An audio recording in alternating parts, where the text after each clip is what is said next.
Hello सांग मैंने तो आज आम घरे चिंगुड़ी तरकारी होता सी भी पुणी बड़ चिंगुड़ी हजबैंड ड्यूटी आसला बेलू नहीं आसी कहले सफा कर ता निश हाथ गोड़ देखी मत भारी डर लगे देखुंत केमती बड़ बड़ ता गोड़ ता हाथ ता निश बाबा रे बाबा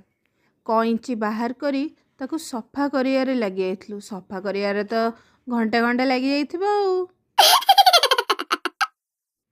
ता निश गोड़ हाथ काटी देकी ताकू आगे गाधे देली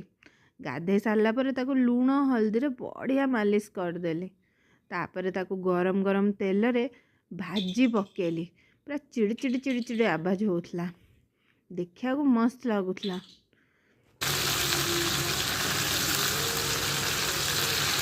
ताकू गोटे मु पात्र रे रखीदेली आ बहुत गुड़े परिबा नहीं आसिली सारू बैगण जनी मूला भेंडी टमाटो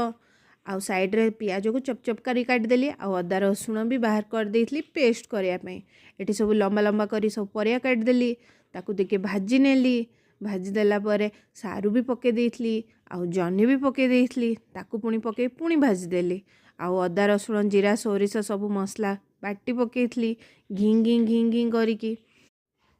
पुणी थरे कढ़े तेल देली तेल गरम है पियाज देली पियाज भाजी सारा पर जो बाटी थी मसला ताकू कसिली कसिली कसिली आ भाजी थिबा परिबा ताकू भी मध्य कसिली कसी कसी पूरा तार तेल बाहर करदेली से सब हो सारा पर तापर टिके गरम पानी दे देइथली गरम पानी फुटिला पर मु चिंगुड़ी दे देइथली चिंगुड़ी देला पर तो पानी आउरे डब डब डब है तापर मु पुणी ताकू कसी पकेली जिते कसिब सेते टेस्टी लगे से आउ टे कसीदेली आ साइड रे मु गरम मसला डालचीनी अलैच गोलमरीच सब भाजी देकी कुटी देइथली ऊपर टिके गरम मसला न देले चिंगुड़ी तरकारीटा टेस्टी लागेनी चिंगुड़ी तरकारी हेई आसला बेलू ऊपर मु धनिया पत्र आ कुटी थिबा गरम मसला पके देइथली आ गरम गरम भात सालाड आ चिंगुड़ी तरकारी आनिकी खाई पकेइथली तापर तो चिंगुड़ी खाई घुंगुड़ी मार आपण मो चैनल को नुआ हेइथिले लाइक शेयर एवं सब्सक्राइब करंतु आ चिंगुड़ी तरकारी केमती लागिला कमेंट करी जणांतु बाय।